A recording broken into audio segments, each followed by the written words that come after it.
आज श्रील माधवाचार्य के तिरोभाव तिथि है। तिरोभाव का अर्थ हम क्या सोचते हैं? इस शरीर को त्याग कर भगवान की नित्य लीला में प्रवेश कर गए, यही हम समझते हैं। लेकिन माधवाचार्य के तिरोभाव ऐसा नहीं है, उन्होंने शरीर नहीं त्यागे हैं। वैसे हमारे पंचतत्व में जैसे हम देखते हैं कि उनके इसे तिरोभाव नहीं कहा जाता, लेकिन माधवाचार्य के तिरोभाव भी यदि कोई कहता है कि उड़ुपी में, वो लोग नाराज हो जाते हैं। वो नहीं सोचते कि उनके आचार्य के तिरोभाव हुआ, माधवाचार्य के तिरोभाव नहीं हुई। अभी तक वो माना जाता है कि अपने गुरु जी व्यासदेव जी के पास साथ में बद्रिका आश्रम में अभी भी वो अपनी शास्त्र चर्चा में लगे हुए। किनके साथ? व्यासदेव जी के शिष्य, ये डायरेक्ट व्यासदेव जी के शिष्य माने जाते हैं। जैसे परंपरा में हमारा जो ये गौड़ीय परंपरा, ये ब्रह्म मध्य गौड़ीय संप्रदाय से आता है। अर्थात भगवान श्री कृष्ण से ज्ञान ब्रह्मा जी प्राप्त किए परंपरा में। ब्रह्मा जी को तेने ब्रह्म हुदा आदि कवे, भगवान ने ब्रह्मा जी को हृदय से ज्ञान प्रदान किए। ब्रह्मा जी ने इसको नारद जी को इसे ज्ञान प्रदान किया, नारद जी ने उसको व्यासदेव जी को प्रदान किए। और व्यासदेव जी के बाद डायरेक्ट कौन? माधवाचार्य। ये हमारा संप्रदाय जो माधव संप्रदाय जो है, बस डायरेक्ट व्यासदेव जी के डायरेक्ट शिष्य माने जाते हैं माधवाचार्य। और माधवाचार्य के बाद फिर अन्य संप्रदाय, उसी संप्रदाय में अन्य आचार्य आते आते फिर माधवेंद्रपुरी आते हैं। माधवेंद्रपुरी से ईश्वरपुरी, गौरांग महाप्रभु, 6 गोस्वामी। और उसी परंपरा में आप जगन्नाथ दास बाबा जी महाराज और भक्ति विनोद ठाकुर, भक्ति सिद्धांत सरस्वती नहीं, गौर किशोर दास बाबा जी महाराज, भक्ति सिद्धांत सरस्वती ठाकुर और श्रील प्रभुपाद। परंपरा ये हमारा ब्रह्म माध्य गौड़ीय परंपरा। इसलिए भक्ति सिद्धांत सरस्वती ठाकुर ने एक बहुत सुंदर किताब लिखा है, लाइफ एंड टीचिंग्स ऑफ 4 आचार्य। बहुत अच्छा पुस्तक है, प्रामाणिक किताब है।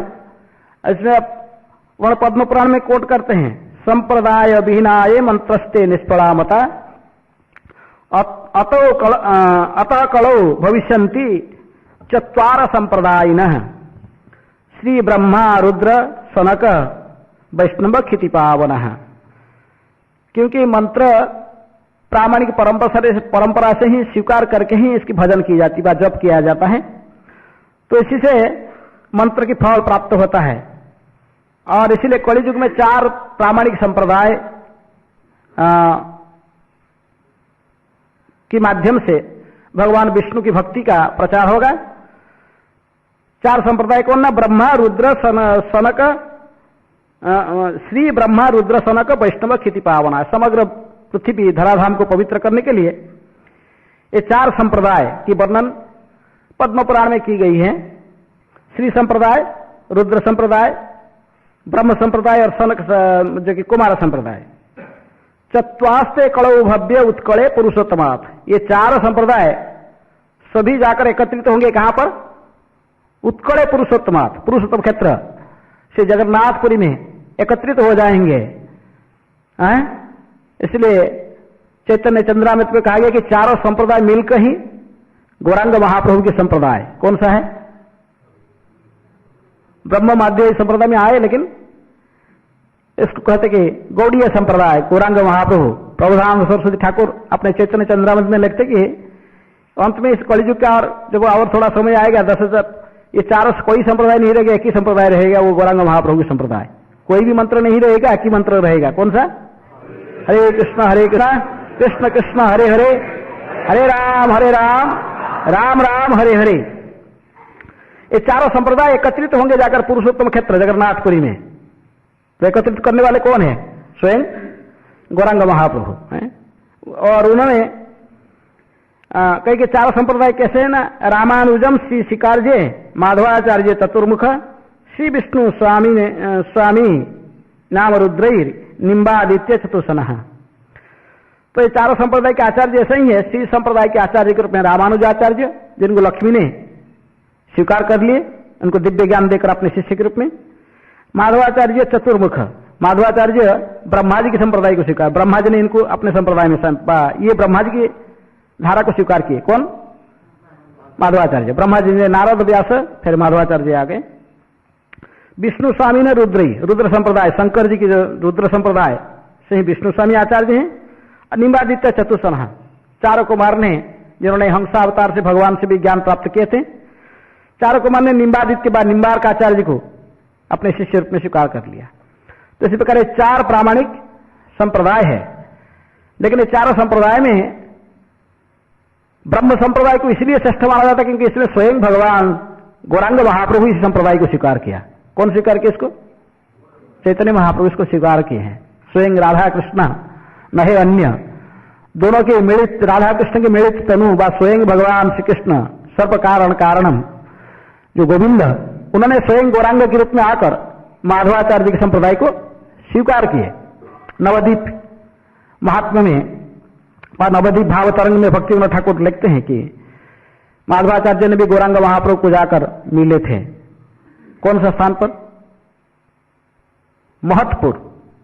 आप जो राम मामगाछी जाओगे, मधुद्रुम दीप मामगाछी, जहां वृंदावन दास ठाकुर के श्रीपाठ हैं, वहां से आगे जाने से आएगा बैकुंठपुर और महतपुर। जब आप आगे परिक्रमा बढ़ोगे तो महतपुर में 5 पांडव रहते थे और वहीं पर भी कहा जाता है कि माधवाचार्य ने भी गौरांग महाप्रभु के दर्शन प्राप्त किए थे।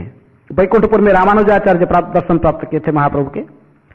महाप्रभु ने माधवाचार्य को दर्शन देकर वो कहे थे कि मैं तुम्हारी संप्रदाय में भविष्य में प्रकट होऊंगा। स्वयं महाप्रभु प्रकट नहीं हुए, लेकिन वो तो हमेशा, वो तो नित्य धाम में रहते हैं, लेकिन प्रकट किया तो बाद में उन्होंने प्रकट किए। लेकिन उन्होंने माधवाचार्य को दर्शन देकर कहा था कि आपके संप्रदाय को मैं भविष्य में स्वीकार करूंगा, तो ब्रह्म संप्रदाय। तो इसलिए माधवाचार्य इस संप्रदाय के आचार्य है, जिस संप्रदाय में हम लोग शामिल है। हम कहते कि तो आपका संप्रदाय कौन सा है? हम कहते ब्रह्म माध्व गौड़ीय संप्रदाय। तो इसलिए ये संप्रदाय माधवाचार्य से आने के कारण हम भी इसी संप्रदाय के आचार्य के रूप में माधवाचार्य को ही मानते हैं। लेकिन जैसे आज तिरोभाव लिखा गया, ये तिरोभाव प्रकृति में माधवाचार्य की जो फलवार से वो नहीं स्वीकार करते कि उनके आचार्य की तिरोभाव हुई है उडुपी में। क्योंकि माधवाचार्य जी के जो तिरोभाव कैसे हुआ था, नहीं उन्होंने ऐसा ही भक्तिवेदांत सरस्वती ठाकुर लिखते कि तैत्तरीय उपनिषद को उपनिषद बैठकर व्याख्या करते थे, प्रवचन कर रहे थे उडुपी में। वहां पर आज भी वो अनंतेश्वर महादेवी की मंदिर है, और वहां पर बैठकर जब प्रवचन कर रहे थे तभी शायद देवता लोग ने आ गए, आकाश में सब प्रकट हो गए। इंद्र चंद्र वरुण आदि सारे गंधर्व सब प्रकट होकर आकर उनकी इतनी सुंदर व्याख्या को श्रवण करके वो सब इतनी प्रसन्न हुए कि उनके पर इतनी फूल बारिश की आकाश से। उस बाली फूल के अंदर ही वो कहाँ गए कोई देखा नहीं दोबारा उनको। तो फूल के अंदर में फिर दोबारा देखे नहीं, सारे फूल को बात में से लोग इधर उधर फेंके, लेकिन उस फूल के बीच में और माधवाचार्य मिले नहीं। वहीं से वो अंतर ध्यान हुए, वो शरीर नहीं त्यागे। इसलिए उनके संप्रदाय के जो आचार्य, आप भी वो भी यूरोप में हम स्वीकार करते हैं कि माधवाचार्य अभी तक कहां पर है? अपने गुरुदेव व्यासदेव जी के साथ में अभी भी ज्ञान चर्चा में, शास्त्र चर्चा में वो रहते हैं, व्यासाश्रम में व्यासदेव जी के साथ रहते हैं। इसलिए जब हम तिरोभाव कहेंगे, हम नहीं सोचना चाहिए कि तिरोभाव का अर्थ कोई दूसरे, जैसे हम दूसरे किसके तिरोभाव कहते तो शरीर त्याग कर नित्य में प्रवेश कर गए, ऐसा नहीं। माधवाचार्य अभी भी जीवित माना जाते हैं, अभी भी उसी अपने शरीर में ही अभी भी अवस्थित है, और उन्होंने व्यासदेव जी के साथ में शास्त्र चर्चा में लगे हुए हैं। समय आने पर कभी फिर दोबारा प्रकट हो सकते हैं, फिर दोबारा आकर फिर प्रचार कार्य में लग जाएंगे। चैतन्य महाप्रभु, जो गौरांग महाप्रभु ने जो हमारा अचिंत भेदाभेद तत्व को स्थापना किए व गौड़ीय फिलोसफी के रूप में, इन्होंने माधवाचार्य से 2 चीज स्वीकार किया था। क्या क्या? माधवाचार्य 2 चीज, चारों संप्रदाय से 2 चीज महाप्रभु सारंग स्वरूप में लेकर हमारे ब्रह्म माध्य गौड़ीय दर्शन को उपस्थापित किए। इन्होंने माधवाचार्य से 2 चीज स्वीकार किए थे। श्री विग्रह की अर्चना, श्री कृष्ण विग्रह का अर्चना, जैसे माधवाचार्य ने इनको उडुपी में स्थापना किए थे, श्री कृष्ण विग्रह, और मायावाद को कैसे परास्त करना, मायावाद को कैसे डिफीट करना है, ये सबसे श्रेष्ठ जो व्याख्या माधवाचार्य की है। इनके सामने मायावादी कोई खड़ा नहीं हो सकते। सारे आर्गुमेंट, एक एक आर्गुमेंट मायावाद के कैसे खंडन करना है वो सीखना माधवाचार्य से। महाप्रभु ने रामानुजाचार्य से 2 बात को स्वीकार किए थे कि भक्ति जो होता है ज्ञान और कर्म से विहीन होता है, ज्ञान कर्मादि अनावृतम ज्ञान कर्म से मुक्त भक्ति और वैष्णव की सेवा। वैष्णव की सेवा किए बिना कोई भगवान को प्राप्त नहीं कर सकता। वैष्णव में जाति बुद्धि नहीं होना चाहिए। ये दो सिद्धांत महाप्रभु ने रामानुजाचार्य से स्वीकार किए। इन्होंने विष्णु स्वामी से महाप्रभु ने दो बात स्वीकार किया कि शरणागति के बिना भगवान को कोई प्राप्त नहीं कर सकता। शरणागति, फुल सरेंडर, और विधि भक्ति सब कुछ नहीं है। भगवान के प्रति प्रेम उत्पन्न नहीं हुआ, रागानुग भक्ति के बिना भगवान को प्राप्त करना संभव नहीं है। अंत में निम्बार्क आचार्य जो महाप्रभु ने दो बात स्वीकार किए थे कि निम्बादित्य ने कहे कि यदि भगवान को प्राप्त करना है कृष्ण को, कृष्ण ही परम भगवान है, और राधारानी की कृपा के बिना कृष्ण को प्राप्त करना संभव नहीं है।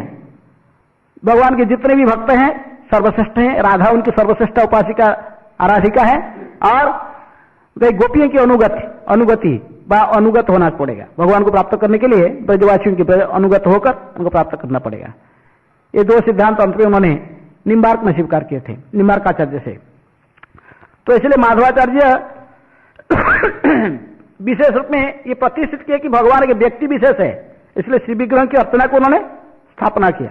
कृष्ण विग्रह को रूपी में स्थापना करते हैं श्री कृष्ण विग्रह को। सबसे पहले इन्होंने विग्रह पूजा को स्थापना की, श्री कृष्ण विग्रह का पूजा अर्चन, इसलिए महाप्रभु इसको स्वीकार की। तो आज उनके लाइफ की क्या इनके तिरुभाव संक्षिप्त में उनके जीवन के बारे में चर्चा करेंगे। तो विशाल आचार्य की जो महिमा है विशाल है, लेकिन वे सारे सीमित समय में वर्णन करना संभव नहीं है। भक्ति सिद्धांत सरस्वती ठाकुर लिखते हैं कि प्रकृति में ये बामनगिरी जो कि उडुपी क्षेत्र से लगभग दक्षिण पूर्व के 8 माइल दूर पर ये पहाड़ है बामनगिरी। उस बामनगिरी के चरण पर एक नदी बहती है, पापनाशिनी नदी, और उसी पर्वत पर परशुराम जो कि भगवान के साक्षात अवतार 10 अवतार से एक अवतार भी माने जाते हैं, तो उन्होंने विशेष रूप में 4 तीर्थ को स्थापना किया था। उसी पर्वत में उन्होंने भ्रमण करते हुए कुछ दिन तपस्या किए थे। परशुराम तीर्थ, धनुष तीर्थ, बाण तीर्थ और गदा तीर्थ, इस प्रकार 4 तीर्थ उन्होंने उस पर्वत पर स्थापना किए थे। पर चारों तो उसमें से पाजक क्षेत्र जो जिस गांव में माधवाचार्य की आविर्भाव हुआ था उसको कहते हैं पाजक क्षेत्र। ये धनुष क्षेत्र भी कहते हैं, दूसरे नाम इसके धनुष क्षेत्र भी है। इसलिए पवित्र पापनाशिनी नदी के किनारे गांव है। और माधवाचार्य को उनकी हमारा संप्रदाय में इनको कहते हैं कि ये प्रकृति में मुख्य प्राण के अवतार माने जाते हैं। किसके अवतार? मुख्य प्राण या वायुदेव की। कोई कहते कि नहीं, वायुदेव के तीसरे अवतार है। वायुदेव पहले भी अवतार लेकर हनुमान के रूप में और भीम के रूप में अवतार लिए थे। तीसरी बार उन्होंने आए किस रूप में? माधवाचार्य के रूप में।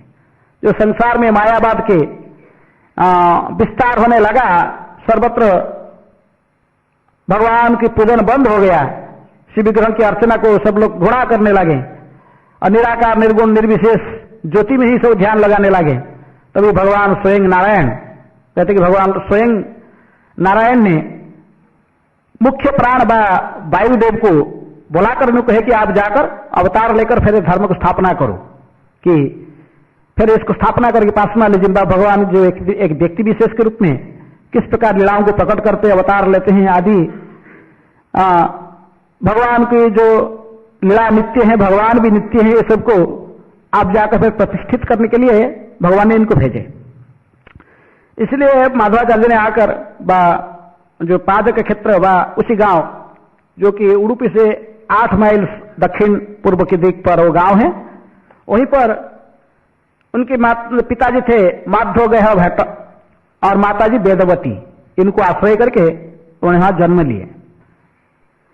लेकिन बचपन से ही बहुत शक्तिशाली थे, बहुत हुष्ट-पुष्ट, और क्योंकि पहले से ही हनुमान और भीम के रूप में भी, भीम के मिलित अवतार कोई कहते भीम और हनुमान के मिलित अवतार, भाई इनको कहते कि वायुदेव के तीसरे अवतार होने के कारण बड़े शक्तिशाली थे बचपन से ही। और इनके नाम, पिताजी ने उनके नाम रखा वासुदेव। पहले बचपन का जो नाम उनके वासुदेव था।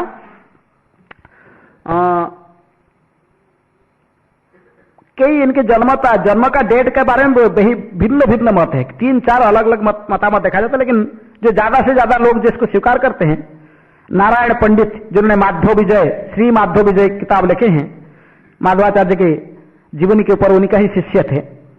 उन्होंने लिखे कि 1238 में उनके आविर्भाव और 1317 ख्रीष्टाब्द में तिरुभाव, लगभग धरा पर उन्होंने 79 79 साल तक कोई लोग इनको देखे। उनकी बात में वो कहाँ गए कोई पता नहीं है, शरीर तक त्यागे नहीं, लेकिन इस धरा पर 79 ईयर्स तक उन्होंने अपने भिन्न भिन्न लीलाओं को प्रकट किए हैं। टुल्लू ब्राह्मण फैमिली में ही माधव भट्ट थे, और ये पति पत्नी माधव भट्ट और उनकी पत्नी वेदवती बड़े चिंतित थे। उनके परिवार में कोई संतान नहीं थे। पहले 2 संतान जन्म लेकर वो फिर इनकी मृत्यु हो गया था। इसलिए उन्होंने उडुपी क्षेत्र में आकर अनंतेश्वर मंदिर में भगवान शंकर जी को, जो शिवलिंग है, प्रकृति में शिवलिंग है, लेकिन लोग ये इसको कहते कि नाम है अनंतेश्वर। अनंत अर्थात शंकरस्वामी जी की मंदिर माना जाता है। विष्णु हरिहर दोनों का ही समावेश है। कई शिव मंदिर ऐसा ही है जिसमें हरिहर दोनों मिलित रहते हैं। जैसे लिंगराज है भुवनेश्वर में, वो भी हरिहराय दोनों साथ में रहते हैं। चक्र त्रिशूल, यहां पर भी इस प्रकार अनंतेश्वर महादेव जो है हरिहर दोनों के शंकर स्वर्ण जी के अवतार माने जाते हैं। वहीं पर इसलिए इनको विष्णु मंत्र में भी पूजा की जाती है। दोनों तुलसी वहां भी चढ़ाया जाता है, बेलपत्र भी चढ़ाई, दोनों चढ़ाया जाता है। इसलिए वहां पर कई साल 12 वर्ष लगभग उन्होंने घोर कठोर तपस्या और पूजन करने के उपरांत भगवान की कृपा से ही इनको ये पुत्र प्राप्त हुए। कौन? माधवाचार्य, माधव जिनको हम कहते माधवाचार्य, उनके नाम उन्होंने रखे वासुदेव। इनका दूसरे कई नाम है, संन्यास नाम है उनकी, संन्यास लेने के बाद अनंत तीर्थ नाम उनकी हो जाता। पूर्ण प्रज्ञ में इनको कहते। इन्होंने जो वेदांत सूत्र के ऊपर विशेष भाष्य लिखे उसको कहते पूर्ण प्रज्ञ भाष्य। पूर्ण प्रज्ञ का अर्थात कंप्लीट नॉलेज, इसमें कोई डिफेक्ट नहीं है, पूरे ज्ञान के सारांश के रूप में इन्होंने अपने भाष्य जो श्री ने लिखे हैं पूर्ण प्रज्ञ भाष्य। जैसे रामानुजाचार्य के भाष्य को कहते श्री भाष्य, लेकिन माधवाचार्य की जो वेदांत सूत्र के भाष्य उसको कहते पूर्ण प्रज्ञ भाष्य। तो इस प्रकार माधवाचार्य जन्म लिए और उसी माता पिता माधव भट्ट और वेदवती को आश्रय करके ही पाद के क्षेत्र में, लेकिन आस्ते आस्ते वो अपने अति मानवीय जो कार्यकलाप को प्रकट करने लगे। बचपन से ही इनके कई कहते कि वो जब छोटे बच्चे थे ऐसे लड़ते कोई उनकी चना का या हर्षग्राम या चना को हर्षग्राम कहते हैं, घोड़ा दाना, और कोई पैसे खा गए, लेकिन उसमें कोई बिगड़ा नहीं, कुछ फर्क नहीं पड़ा तो खा के उसको भी डाइजेशन कर दिया। जो बच्चा कभी ये छोटा बच्चा वो कभी उसको दांत में नहीं उठा उस समय, लेकिन उसी को कैसे भी ऐसे मिस्टेक में खा लिए तो फिर वो डाइजेशन कर लिए। इनके सब डर गए क्या होगा उनकी। लेकिन इनके पिताजी ने इनको जब इनको लेकर आए थे अनंतेश्वर महादेव के पास में, फिर इनको समर्पण करने के लिए जिनकी कृपा से इनको प्राप्त किए अनंतेश्वर मंदिर में, आने के रास्ते में बहुत बड़े माने जंगल, घोर जंगल, उसमें शेर सिंह हिंसक जंतु रहते थे, बड़े भयभीत स्थान है। लेकिन भयभीत होता आते थे, लेकिन ये अपने पुत्र को सिर पर ऐसा ही जैसे वसुदेव ने कृष्ण को लेकर जा रहे थे, वो लेकर आए मंदिर तक। रास्ते में देख लो सब सिंह बाघ सब आ रहे चारों साइड में, लोग जब इनको देखते देखते अपने आप अपने रास्ता छोड़कर भाग जाते थे। तो वो समझ गए कि ये स्थिति केवल इस दिव्य शिशु के कारण जिसको उन्होंने सिर में धारण करके चलते हैं, उन्हीं के प्रभाव से जीव जंतु हिंसक जंतु सब भाग जाते इधर उधर।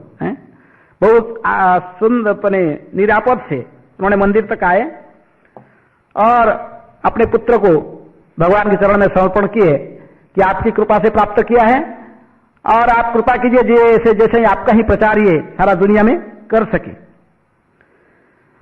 जब उन्होंने सिर्फ 2-3 और 2.5 साल के बच्चे थे, उनके पिताजी जो माधव भट्ट थे, उन्होंने किसी बड़े व्यवसायी से कई पैसा कर्जा लेते, फैमिली चलाने के लिए कर्जा लिए थे और वो जो सेठ जी आकर बार बार फटकारता था, तुमको मेरा पैसा नहीं दे रहा है, क्या कर रहे हो, पैसा क्यों नहीं, बार बार आके डांटता था उनके पिताजी को। और बोला तुम नहीं तो जमीन का कागज दो, काम कुछ भी दो, पैसा नहीं दे रहे तुम। बहुत डांट रहा था, लेकिन तुम्हारे घर बार सब मैं मैंने नीलाम कर लूंगा, ऐसा डांटता था आके। तो एक दिन ये बच्चे छोटे बच्चे खेल रहे थे, डेढ़ 2 साल ऐसे, तो इसको देखिए पिताजी डांट रहे, तो वो सेठ जी वापस आ रहा था, बोला तो क्यों डांट रहा है मेरे बाप को, क्या तुझ चाहिए, क्या चाहिए? तो बोला तुम्हारा बाप पैसा नहीं देता है। लेकिन इनके प्रभाव देखकर इतने गुलगालिया बच्चे बड़ा हुष्ट तो प्रभावित हुआ, क्या कि तुम्हारा क्या चाहिए, ले तुम्हारा कपड़ा देखा हुआ देता हूं।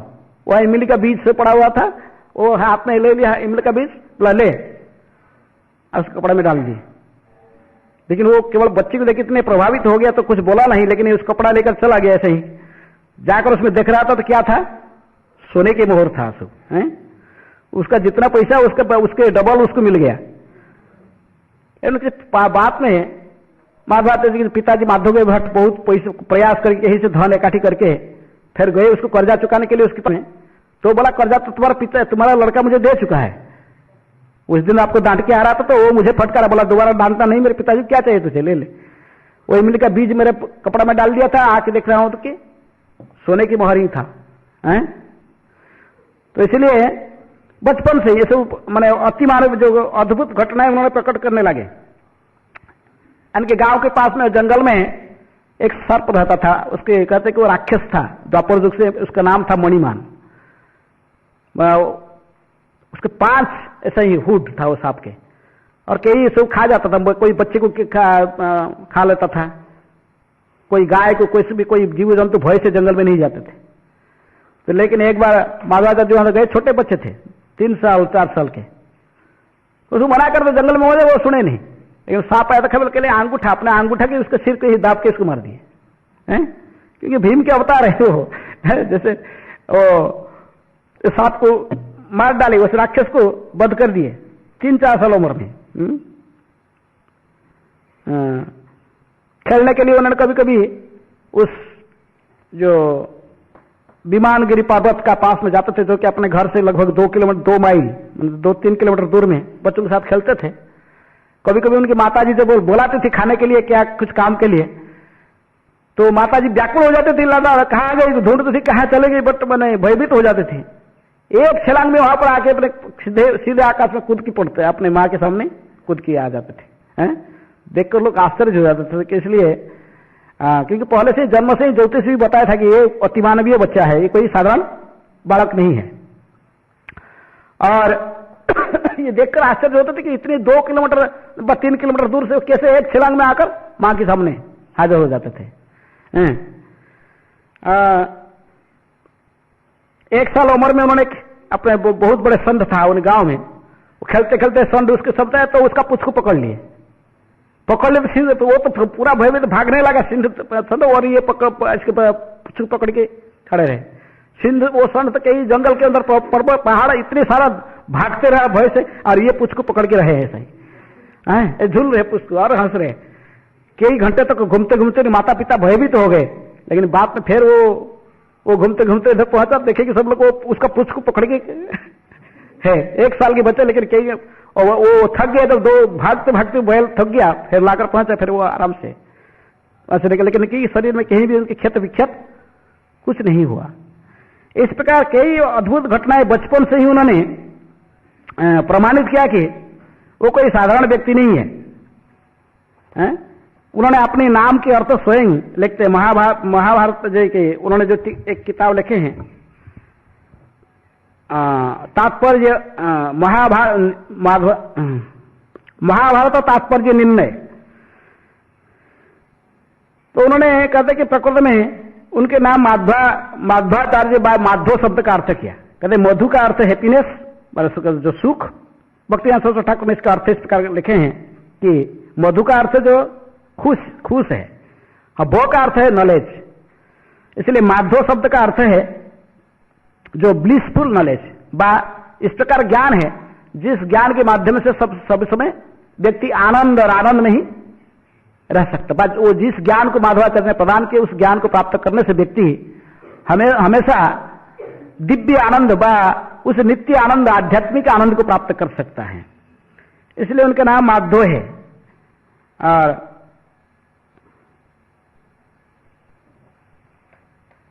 उन्होंने 8 साल उम्र में उनको जनेऊ, उनके माताजी पिताजी इनको उपवित्र संस्कार किए, इनको जनेऊ दिए और टीचर के पास पढ़ाने के लिए भेजे, किस ग्रामर सीखने के लिए, संस्कृत सीखने के लिए से भेजे। लेकिन वो कोई पढ़ाई में मन नहीं देते थे। जाते थे तो सब समय कुश्ती, कसरत करना, एक्सरसाइज करना, फाइटिंग करना, इसमें लगा रहते थे, इधर जम करना। वो टीचर बड़ा तंग में आ गए, क्या है बच्चा कभी पढ़ता, पढ़ने के कोई मैंने कोई भी इच्छा नहीं है, सब समय क्लास चलता है, लेकिन इनकी क्लास में बैठना नहीं, बच्चों के साथ इधर उधर किसी बच्चे को खींच लिए। किसको एक बात बहुत तगड़े थे, मैंने बहुत हेल्दी थे, तो टीचर ने एक बार बोला कर डांटा, बोले क्या कर रहे तुम, क्यों आया, घर जाओ फिर, तो पढ़ने के लिए आए कि तुम सब समय खेल कूद में लगे रहते हो, एक्सरसाइज करना, जंपिंग करना, ये करना, ये क्या है। तो बोला आपको क्या चाहिए, पूछिए आप जो शास्त्र पूछना, मैं पढ़ने आया ना, मैं सब। तो उसके टीचर ने जितने जो कुछ पूछा सारे व्याकरण सारे बता दिए, और टीचर भी जो आंसर दे रहा था उसमें क्या गलती है उसको भी बताने लगे। टीचर कह रहा ये तो क्या, तो सब डर गए, बोले समझ गए कि ये कोई साधारण व्यक्ति नहीं है। बच्चे मैंने अपने टीचर का भी एक बार उनके जा रहे थे उनकी माताजी के साथ में, एक जगह कथा चल रहा था, पंडित जी बैठकर कथा कह रहे थे कि पुरानी की कहानी कहते थे, उसमें त्रुटि करते थे। ये बच्चे बोला कि रुको रुको, झूठ तुम कह रहे, गलत बोल रहे हो। छोटा बच्चा बोल रहा है, ऐसे 3 साल की बच्चा, क्या है, स्टेज में लेकर तो बोला कि ये कहानी ऐसा नहीं है, पंडित जी यहाँ पर गलत बोल रहे हैं, ये कहानी ऐसा ही है, पूरा करेक्ट। पंडित जी भी देखकर आश्चर्य हो गए हैं। वो अपने टीचर को भी करेक्ट करता था, अपने पिताजी भी कोई कहानी कहते थे, छोटा बच्चा का सोचकर उसको कहानी कहते थे इधर से उधर, तो कहानी में क्या गलत बोलते हैं, रामायण की कहानी हो, महाभारत की कहानी हो, जो गलत बोलते थे वो उनको करेक्ट कराते थे, उनके पिताजी को भी करेक्ट कराते थे, टीचर को भी करेक्ट करते थे बचपन से ही। तो इसलिए बचपन से ही वो जो है कि आप महान आचार्य बनेंगे उसकी परिचय दिए। सारे ज्ञान पहले से उनके हृदय में था, दिव्य ज्ञान हृदय प्रकाश, वो पहले से ही सब कुछ जानते। जैसे कुछ पढ़ा नहीं, मैंने 8 साल उम्र में गुरुकुल में गए और ऐसे 4 साल के अंदर में सब कुछ उन्होंने वेद वेदांत सारे तात्पर्य सब कुछ पढ़ के बड़े पंडित बन गए। उनको कोई युक्ति तर्क में परास्त नहीं कर सकते। टीचर लोग कहे कि ऐसा हो गया पढ़ाई, हम इसको कुछ नहीं पढ़ा सकते, सब कुछ हमसे भी ज्यादा है तो ये जानता है, हम इसको क्या पढ़ाएंगे, अपने आप उसके ज्ञान उसके आपको प्राप्त हो रहा है। अल्फाबेट इसको सीखने की जरूरत नहीं, वो अपने आप लिख रहा है, सिखाने की जरूरत नहीं उसको, वो अपने आप सब जानता है, ग्रामर का सूत्र सब कुछ प्रकट हो रहा है उससे। तो इसलिए टीचर लोग कहे कि स्टडी खत्म हो गया, 12 साल उम्र में सारे वेद वेदांत पढ़ के पूरा पारंगम हो गए, पंडित हो गए, और कोई भी युक्ति तर्क में उनके पास में आता था सब परास्त होकर चले जाते थे, कोई उनके पास आता नहीं था। तो उन्होंने एक दिन 12 साल उम्र में आए, पिताजी के सामने कहे कि देखो एक डंडा हाथ में पकड़ के लिए, डंडा पकड़ के आए, कहे पिताजी अभी मैं संन्यास लेकर पूरा दुनिया में भ्रमण करके ये मायावाद को परास्त करके मैं वैष्णव सिद्धांत को उपस्थापना करूंगा, मुझे अनुमति दे दो। आपके पिताजी इसलिए अनुमति मांग रहा हूं, अभी मैं संन्यास ले लिया, संन्यास लेके जाऊंगा, जा रहा हूं मैं वो क्या अच्युत प्रख्या के पास, तो उनके पास में संन्यास लेकर बस मैं प्रचार में। लेकिन पिताजी डर गए, पहले तो हंसने लगे, बोले कि तुम बच्चा है, 12 साल का बच्चा है, शंकराचार्य की मायावाद तो पूरा दुनिया में व्याप्त है सर्वत्र, और तुम जाके मायावाद का क्या बिगाड़ सकता है, तुम क्या प्रचार करी, उनको बिगाड़ देगा, सारे दुनिया उसकी विश्वास करता है, इतने बड़े बड़े महान पंडित लोग हैं, तुम क्या जानते हो, तुम तो ऐसे ही जैसे कोई सूखा लकड़ी को जमीन में गाड़ देने से जैसे फल फूल वृक्ष में हरा भरा हो जाएगा, सूखा लकड़ी भी वृक्ष में परिणत होकर हर भर फल और फूल प्रदान करेगा, ऐसे ही कहानी असंभव को संभव करना चाहता है। तो बोला आप विश्वास कर लोगे, मेरे हाथ में यदि सूखा डंडा में पकड़ा हूं, सूखे लकड़ी का डंडा, और इसको मैं गाढ़ा देकर यदि वृक्ष के इसमें यदि फिर वृक्ष उत्पन्न होगा और फल फूल में हरा हरा हो जाएगा, आपको विश्वास आ जाएगा ना। ये कहकर उस सूखे दंड को ऐसा ही जमीन में गाढ़ा दी, और कुछ ऐसे मंत्र पर इसका कुछ उच्चारण करिए, थोड़ा सा देखिए, तुरंत ही वो विशाल वृक्ष में परिणत हो गया, बट वृक्ष में। अभी भी उनके जन्मस्थान है क्षेत्र में बट वृक्ष अभी भी है। और सूखे लकड़ी को ऐसे ही गाढ़ा दे दिए, वो वृक्ष में विशाल बट वृक्ष है कि तू हरा भरा उसमें सब बट का फल आ गया, फूल सब आ गया। तो इसको देखकर पिताजी ने डर के बोले ये तो कुछ है विशेष व्यक्ति है, लेकिन बड़ा भयभीत हुए कि घरवार छोड़ के भाग जाएगा। ये घरवार छोड़ना, एक ही लड़का है, भयभीत हो रहा तो इसलिए वो नहीं है, उनको शादी कराने के लिए प्रयास करने लगे। इसको देखकर उन्होंने कहा कि ये शादी फादी में नहीं करने वाला हूं, आपको यदि चाहते कि घर में एक लड़का हो तो फिर आपको और एक पुत्र प्राप्त हो जाएगा। कहते कि इसलिए माधवाचार्य ऐसा किए तो फिर उनके घर और दूसरे पुत्र इनके घर में जन्म हुआ, छोटे भाई। कह कि अभी तुम्हारा पुत्र मिल गया घर में, अभी मुझे रुकना नहीं। क्योंकि आचरण कर रहे थे कि पिता माता को उल्लंघन न करें। दूसरे भाई जब उनके घर में आ गए, दूसरे संतान आ गए, त्याग दिए घर। पिताजी को कहने का कुछ 12 साल उम्र में संन्यास ले लिए। शंकराचार्य ने कितने साल में संन्यास लेते? 8 साल में है। इसलिए 12 साल में माधवाचार्य संन्यास लेकर घर से निकल गए, जाकर अपने गुरु जी जो अच्युत प्रख्य, उनके गुरु थे जो अच्युत प्रख्य के पास में उनके आश्रम में जाकर उनसे संन्यास ले लिए। और संन्यास लेने के बाद उनके नाम हो गया विष्णु तीर्थ या माधवाचार्य के रूप में प्रसिद्ध लाभ करने लगे। और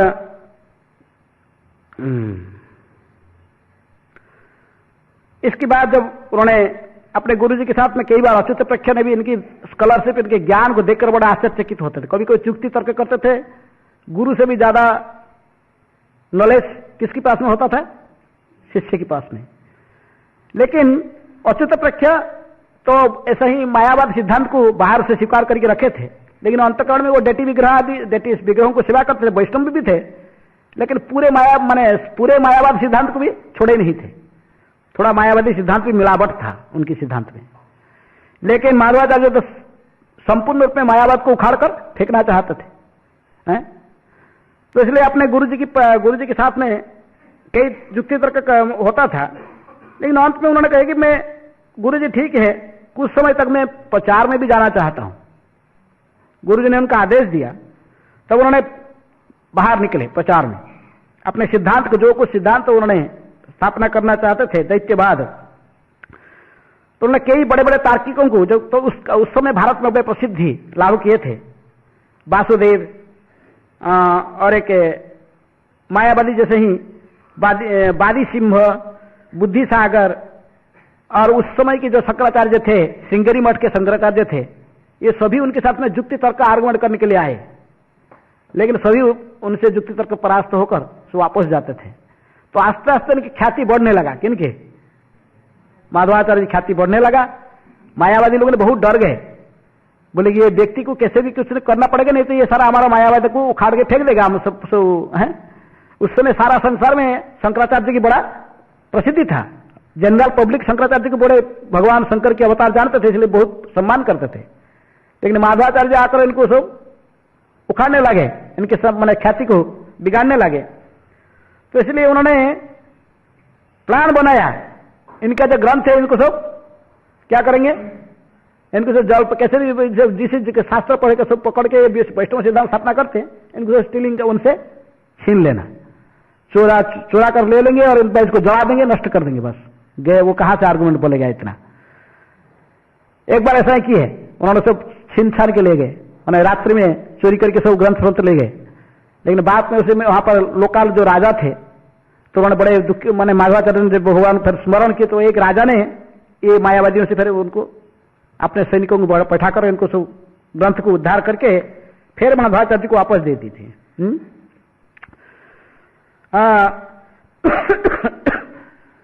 इसी प्रकार उन्होंने दिग्विजय करते करते आश्रम के मार्ग पर चले। कहीं कि मैं जाकर व्यासदेव जी को, उनकी इच्छा था कि बद्रिका आश्रम में जाकर नरनारायण ऋषि और व्यासदेव जी को मिलना। इसलिए उन्होंने व्यासदेव जो गए हिमालय में पहुंचे, 2 बार उन्होंने हिमालय के मार्ग में बद्रिका आश्रम गए थे। पहला यात्रा में उन्होंने कई शिष्यों के साथ में लेकर उन्होंने बद्रिका आश्रम के नरनारायण ऋषि के आश्रम में पहुंचे। वहां जाकर जब पहुंचकर उन्होंने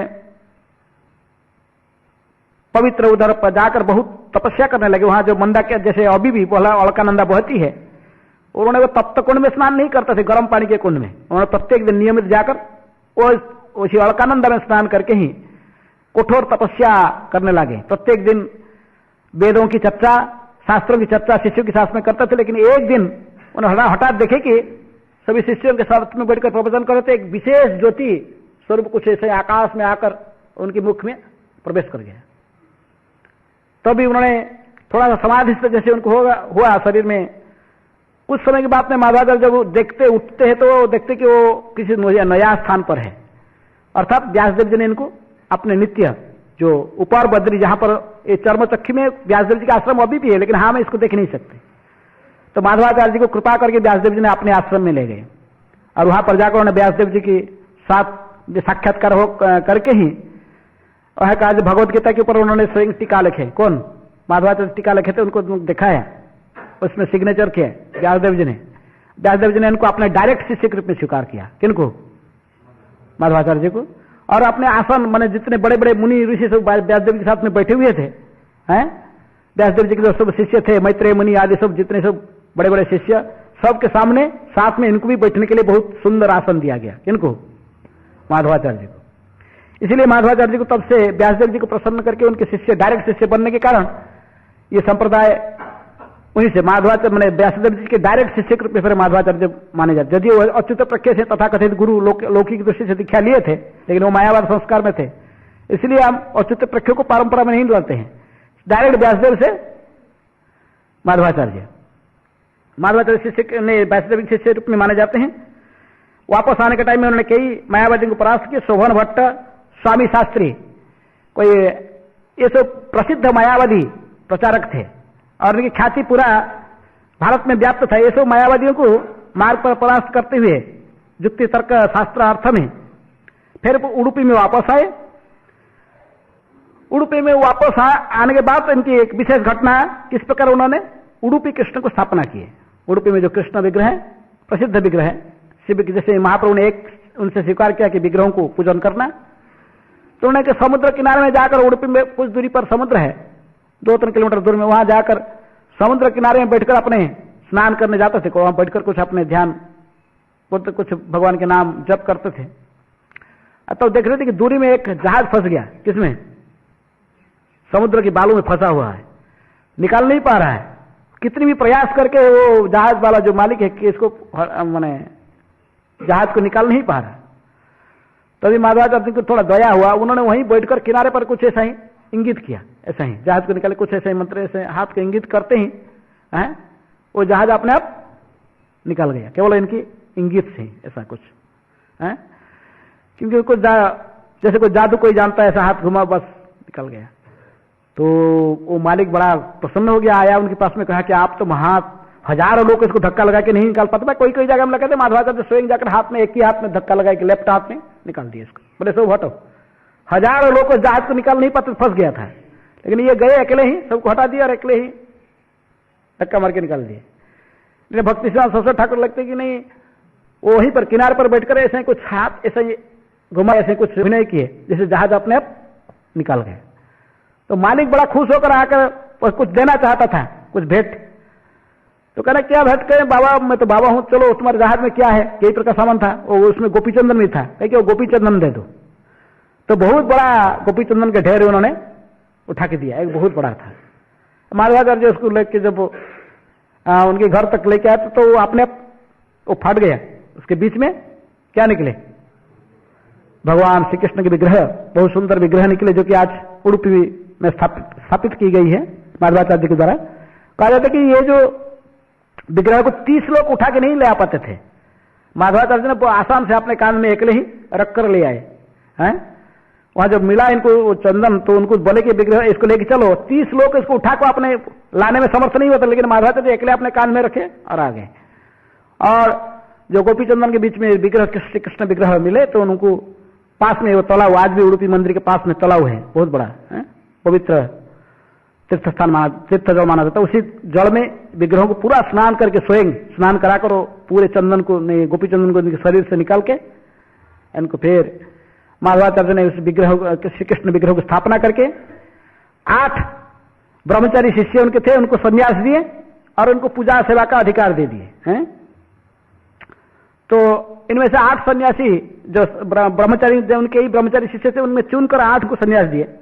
विष्णु तीर्थ जो कि उनके भाई के स्वयं अपना छोटा भाई थे, ऋषिकेश तीर्थ, नरहरि तीर्थ, जनार्दन तीर्थ, उपेंद्र तीर्थ, बामन तीर्थ, राम तीर्थ और अधोकेश तीर्थ। इस प्रकार 8 लोगों को सन्यास देकर उन्होंने कहे कि आप लोग ये श्री कृष्ण विग्रह का जो पूजा अर्चन करते रहना, 2 साल तक एक एक शिष्य का अधिकार है। आज भी वो 8 मुख्य मठ उन्होंने स्थापना किया, आज भी है वो परंपरा। वो मुख्य 8 मठ है और उसके जो महंत, तो एक मठ को अधिकार 2 साल तक रहता। माने किनका? भगवान उडुपी कृष्ण, बाल कृष्ण की सेवा पूजा का। वो कृष्ण कार्य प्रकृति में इनको भगवान ने स्वयं स्थापना किए थे द्वारका में, और इनको गोपी लोग ने पूजा करते थे। कोई कहते हैं गोपी तालाब से ही, क्योंकि चंदन के साथ आए हमारे गोपी तालाब से ही उठे, तो गोपी लोग ने इनको पूजन करते थे। कई जगह पर कहते हैं अर्जुन ने इनको प्रतिष्ठा किया था। वो गोपी तालाब के किनारे अर्जुन ने इनको प्रतिष्ठा किया था। गोपी लोग ने सेवा करते थे, और बाद में जब सभी लीला समाप्त हो गया तो विग्रह वहीं थे, तो इसलिए फिर दोबारा आए। आज भी ये विग्रहों को जब सुबह जगाते हैं तो गोपी गीत गाया जाता है। किनको? ये उडुपी कृष्ण को जो सुबह जगाते हैं प्रातः समय, मंगलारती के पहले जो गोपी गीत गाते हैं, गोपी गीत सुनकर फिर जोगते हैं भगवान है। तो भगवान जगन्नाथ किसको सुन के जगते हैं? गीत गोविंद श्रवण करके जगते हैं। ये जो उडुपी कृष्ण है जिनको माधवाचार्य ने स्थापना की है, गोपी गीत सुनकर जगते हैं। और क्योंकि कहते कि विग्रह प्रकृति में ऐसे बाल कृष्ण मूर्ति है, एक हाथ में ख्वा दंड, दधि मंथन करने का दंड, और दूसरे में रस्सी पकड़े हुए, रस्सी एक में ख्वा दंड एक में है, बाल कृष्ण के रूप में। तो उसी को नकल करके हमारे बैंगलोर का कृष्ण भी, जो कृष्ण बलराम बने हैं, उसमें भी ऐसे कृष्ण को पकड़ा है, ऐसे ख्वा दंड और रस्सी। तो बाल कृष्ण की विग्रह उन्हें स्थापना किया, और इस प्रकार भगवान श्री कृष्ण के विग्रहों की स्थापना करके फिर वो कई प्रकार के माने बड़े प्रसिद्ध है। आसपास से प्राय दक्षिण भारत में सर्वत्र उनकी ख्याति व्याप्त होने लगा। मायावादी लोग ने इनसे भय से छुपने लगे, उनके साथ आर्गुमेंट नहीं कर पाते, कोई युक्ति तर्क नहीं कर, सब बड़े भयभीत थे हैं। तो मैंने इसी अवस्था में फिर सोचे कि मैं दोबारा चलता हूं मेरे गुरु जी को, फिर और कुछ शास्त्र लिखकर उनको फिर टेस्ट मैंने गुरु जी से सिग्नेचर लेने के लिए फिर गए।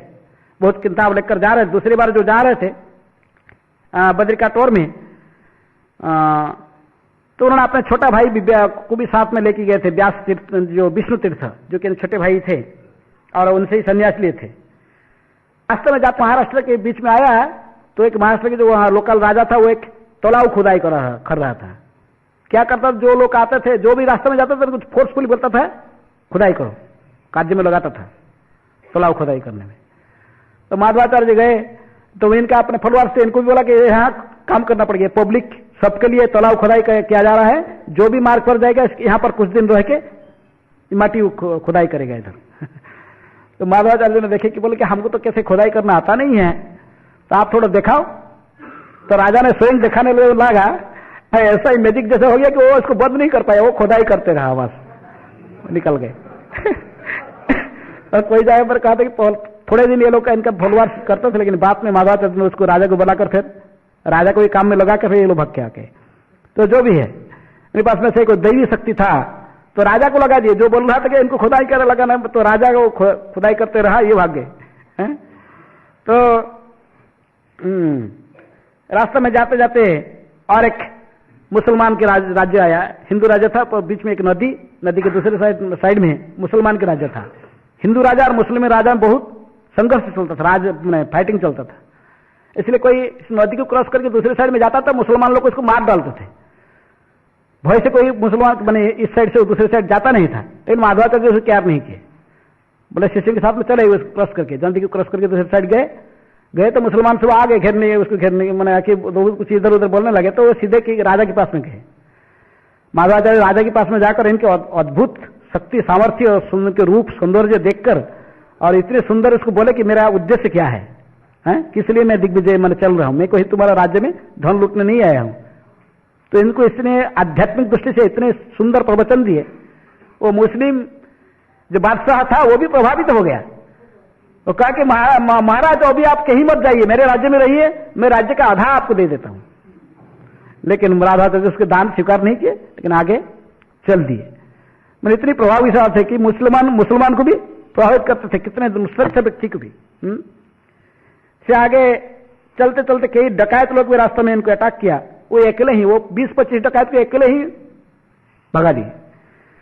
रास्ते में जाते जाते बद्री का आश्रम के रास्ते हिमालय के जंगल में उनकी जो विष्णु तीर्थ वो पकड़ लिया, शेर पकड़ लिया था। तो देखे कि शेर थप्पड़, ये गए शेर को एक थप्पड़ लगा के भगा दिया, एक थप्पड़ में भाग के रोड़ के भाग गया। कौन? शेर। मैंने तो आप समझो कितनी ताकत मैंने माधवाचार्य पर की होगा। मैंने अपने जीवन काल में ये सब प्रमाणित किए। केरल के मार्ग पर जाते तो वहां उनके लोग ने टेस्ट करने के लिए 1000 केला दे दिए, लगभग 1000 केला एक साथ रख दिए, एक साथ एक सब खा दिए। और दूसरी जगह पर 10,000 केला रखे और 30 बड़े बड़े पात्र में दूध, वो सारे केला और सारे दूध एक साथ समाप्त। हनुमान के प्रमाणित किए कि मैं हनुमान हूं। मैं कौन हूं, पूर्व जन्म में क्या है। शिष्यों के साथ में आए थे हस्तिनापुर में। शिष्य लोग ने पूछे कि आप यदि मैंने, वो स्वयं कहे कि मैं भीम का अवतार हूं, भीम और हनुमान की मिलित अवतार हूं, तो बोले आप भीम है तो आपका जो महाभारत युद्ध में जो गदा यूज किए थे वो कहाँ है? तो उन्होंने कहा कि जाओ इस जगह बता दिए, वहां खुदाई करो। वहां थोड़ा सा खुदाई करते ही विशाल गदा निकला है। तो उन्होंने प्रमाणित किया कि जिस गदा के साथ उन्होंने युद्ध किया था, किसके साथ? दुर्योधन को मारा था। उस गदा को देखा है शिष्य लोग ने, उस गदा को प्राप्त करके अभी कहीं रखा हुआ म्यूजियम में उनकी है। तो इसलिए उन्होंने प्रमाण किया कि मैं कौन हूं।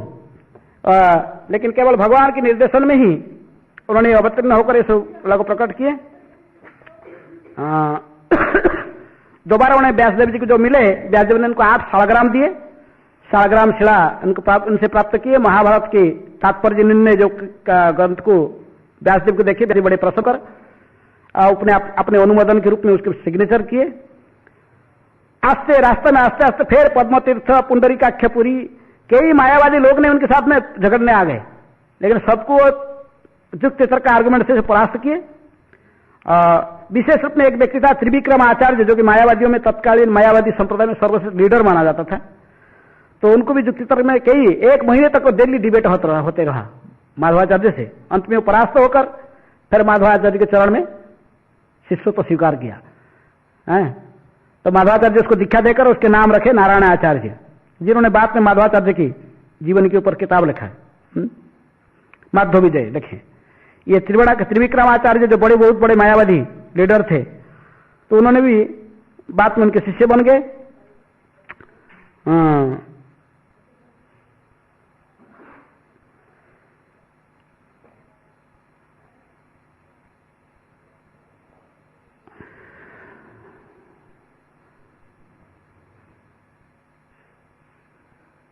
एक नास्तिक व्यक्ति था, कहीं इधर गोमती नदी के किनारे रहता था, ये ब्राज, तो वो कभी विश्वास नहीं करता वेद की मंत्र फंत्र कुछ नहीं। बोला क्या मंत्र है, मंत्र उच्चारण के कोई वैल्यू होता है? कुछ दिखाओ मंत्र उच्चारण करके, यदि कुछ दिखाओगे मंत्र का प्रभाव तो वो हम स्वीकार करेंगे। हम नहीं मानते कुछ मंत्र फंत्र। यहाँ प्रचार किया, फालतू प्रचार कर रहे, चलो यहाँ से। कोई बोले कि मंत्र का प्रभाव यदि देखोगे तो प्रचार करने दोगे मुझे? बोला हाँ। तो उन्होंने केवल या औषधि पूर्व जाता है आदि जो वैदिक मंत्र को ऐसे उच्चारण करके तो एक मुट्ठी से सच्चे पकड़े हाथ में और इसमें जमीन में फेंक दी, मंत्र उच्चारण करके फेंक दी। तुरंत ही उधर क्या होने लगा, सो वो अंकुरित होकर सब वृक्ष उगने लगे। वो राजा देखते देखते बड़े हो गए और उसमें फूल फल सब आ गया मंत्र की बल से। बोल देखो मंत्र का बल है कि नहीं। तो राजा ने भी बड़ा प्रभावित होकर फिर उनके शिष्यत्व स्वीकार किया है। कई कहानियां उनके बने जीवनी में लिखा हुआ। ग्रीन कुछ जो बीज को खाली ऐसे फेंक कर उसमें से वृक्ष उत्पन्न करा दिए। एक बार अंधार में था, वो पढ़ाई कर रहे थे, अंधार हो गया, लाइट नहीं है। शिष्य लोग सब पढ़ाई करने बड़े दुखी हो गए, पढ़ाई नहीं कर पा रहे। तो उन्होंने अपने नाखून को ऐसे रखा सामने और नाखून से ही क्या निकलने लगा, लाइट, जैसे टर्च में थे, नाखून से ही ऐसे बहुत बड़े ज्योति निकालकर पूरा आकाश को ने आसपास में जहां सब पढ़ाई करते थे वो आलोकित कर दिया।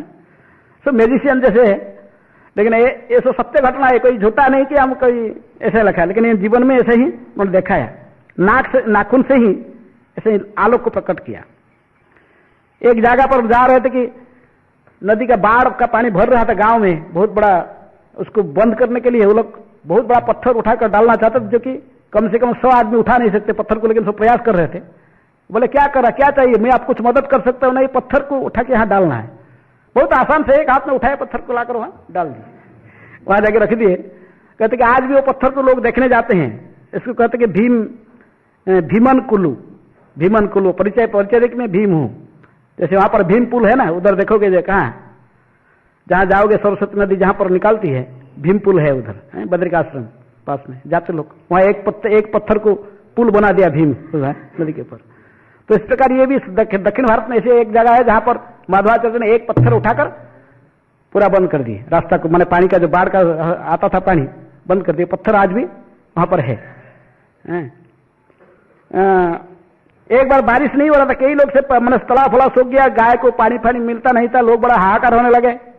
एक बार उन्होंने देखे आकाश को, ऐसे ही आकाश को देखकर कुछ मंत्रोच्चारण, तुरंत ही बादल आ गया और बारिश बहुत जोर से होने लगा। अभी साइंटिस्ट लोग कुछ पाउडर फेंकना चाहते हैं, करते हैं, लेकिन वो तुरंत ये सब अति मानवीय का माने जो शक्ति को प्रकट किए।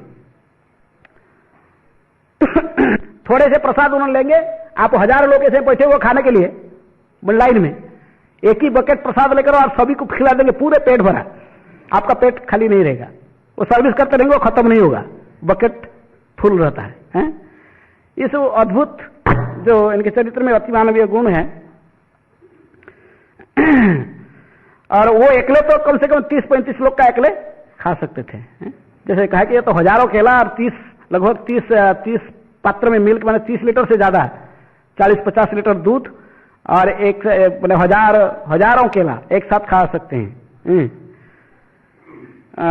इसी प्रकार कई अति मानवीय गुण को ने प्रकट किया। समय भी हो गया, इनके टीचिंग्स जो है विशाल टीचिंग, लेकिन संक्षेप में कहते कि इनके टीचिंग्स इस प्रकार, इसके माने जो सारांश के रूप में लिया गया कि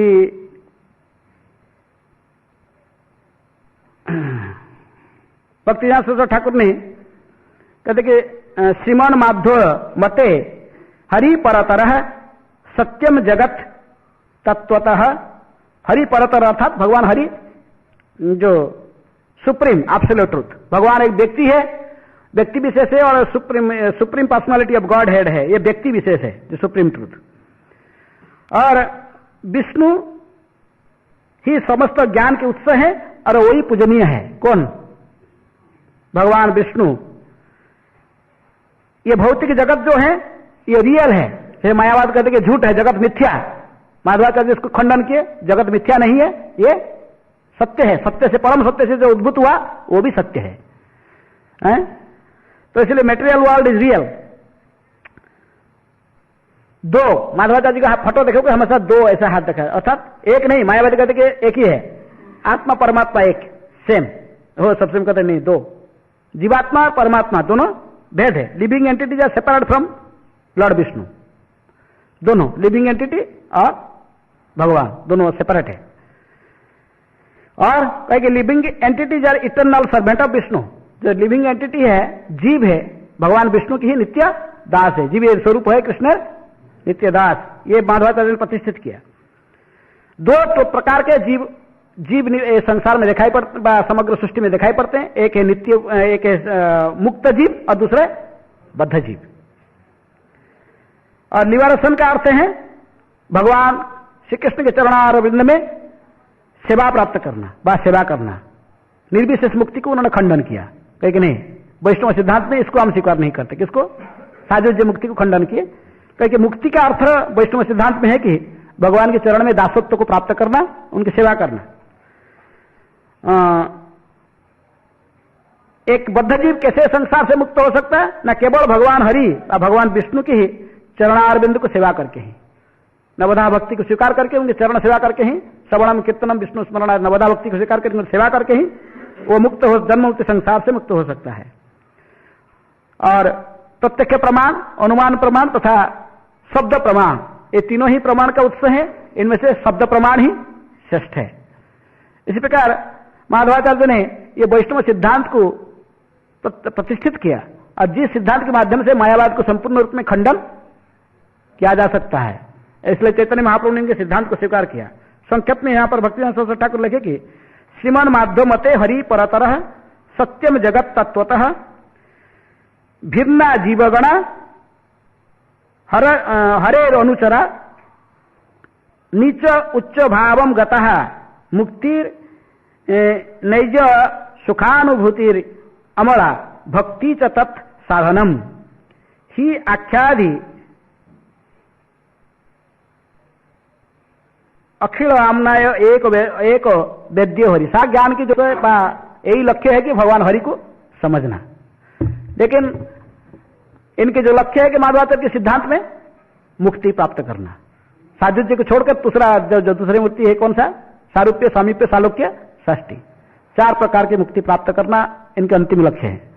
लेकिन हमारे सिद्धांत में एक महाप्रभु ने और थोड़ा क्रॉस कर लिया इसको, कहे कि ये नहीं, इसके आगे भी है प्रेम उपमार्थ महा। लेकिन भगवान के चरण में प्रेम प्राप्ति करना है जीवन का लक्ष्य। लेकिन चारों वैष्णव आचार्य, जो अन्य आचार्य, जो मुक्ति को ही, शिव का रामानुजाचार्य भी मुक्ति को ही जीवन का लक्ष्य कहते हैं। माधवाचार्य कहते हैं कि जन्म मुक्त संसार से मुक्त हो जाना यही जीवन का लक्ष्य है। महाप्रभु ने थोड़ा आगे और कहे कि जीवम आनंद न गुणंती, देने पर भी वैष्णव लोग ये 4 प्रकार की मुक्ति स्वीकार नहीं करते हैं। भगवान के चरणारविंद में प्रेम को प्राप्त करना इनके लक्ष्य होता है। लेकिन फिर भी महाप्रभु ने माधवाचार्य से 2 सिद्धांत को स्वीकार किया है। शिव विग्रह की अर्चना, भगवान श्री कृष्ण ही परम भगवान है और उनके शिव विग्रह की अर्चना करना प्रत्येक जीव का धर्म है।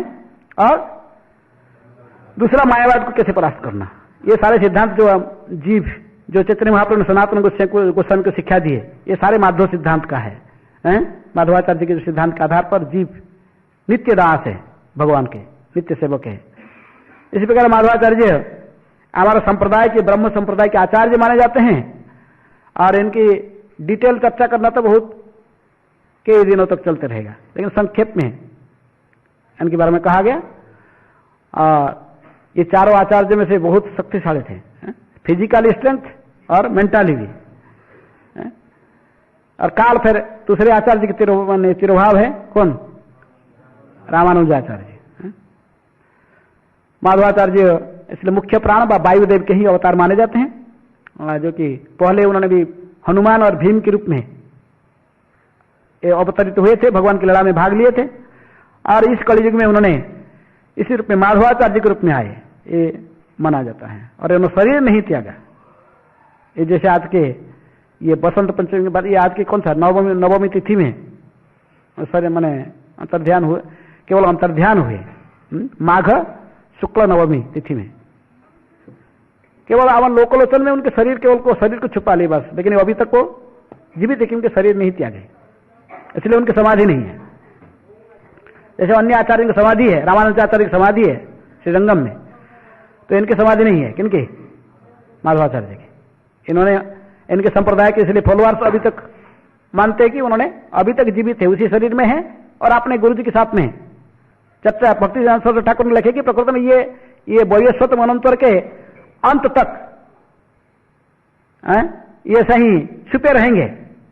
जिस प्रकार अन्य अमर गण भी व्यासदेव है, बलि, विभीषण, कई लोग के नाम से वसुस्थमा आदि, ये भी अभी तक जीवित है, लेकिन उनके शरीर को पकड़ नहीं किए, शरीर कहीं ना कहीं रहते हैं, हम इनको देख नहीं सकते हैं।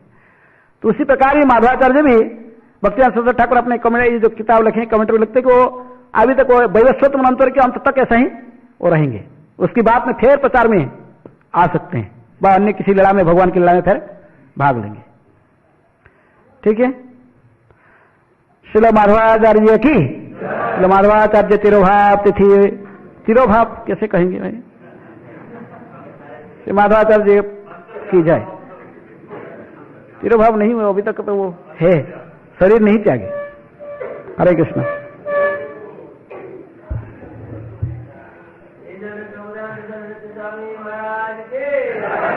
प्रभुपाद के